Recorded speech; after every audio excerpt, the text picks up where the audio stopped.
Good afternoon and welcome back to Three Pennies Pallets. I've been working on a wee project.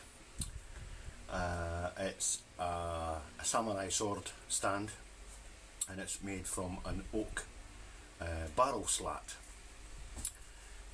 This oak barrel slat was donated to me by Gordon Mackey, and he inspired me to make it because he showed me a picture of the stand.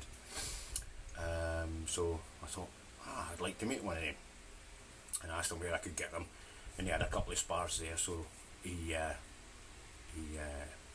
gifted me a couple of spars.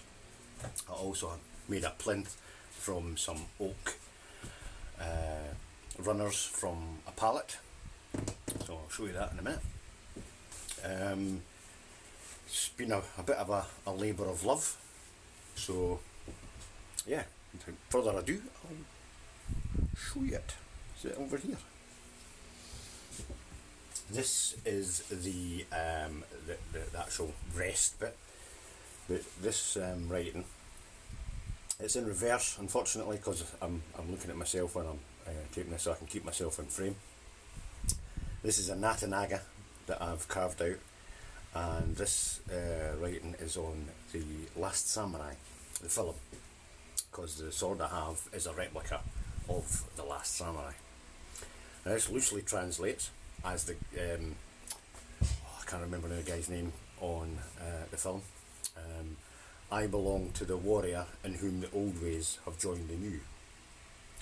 That's loosely. It's how you can look this up and you can actually find the exact translation of it. On the back, I have made a graphic of a Japanese gate with some cherry blossom, which is significant to the film again. I don't know about the gate, but the cherry blossom definitely. And then I've put the Last Samurai. Again, it's backwards because I've got this camera flipped. Now that's the top part.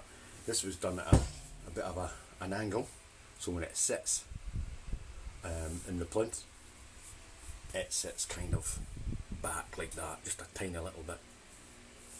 So, here's the plinth. This was done through oak runners. I had to plane this down, but you'll see all that on the time lapse because I've done a time lapse video. His graphic is just a samurai mask. Frog taped all this off, lasered it, and then went over it with some acrylic paint, and then give it a light sand, peeled all the tape off, and then give it a light sand just to bring it out. So this is just a wee part where the sword sits. I'm going to line this with some felt. That sits in here. It's a bit of an angle, so when it sits in, it just sits back. I'll show you that.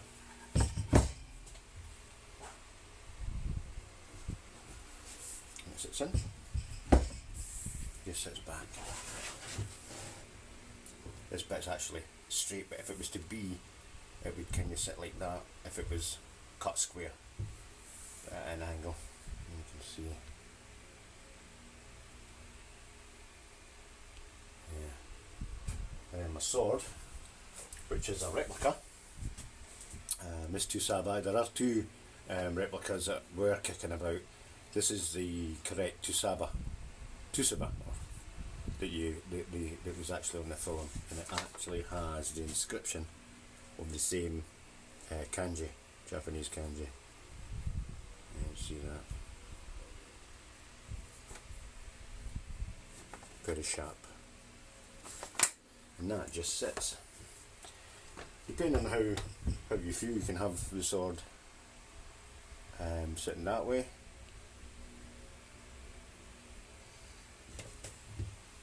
Some people like to have it sitting this way. It's entirely up to your preference. Yeah. So now I'm going to oil this with some linseed oil, boiled linseed oil, and then I'm going to wax it. I'll let the oil seed really soak in, and then I'll wax it once I've oiled it. So, and I will keep that running, keep the tape sort of running for that. I'm going to cut the tape here and just give you an intro to the whole video. So, up next is the time lapse. Enjoy.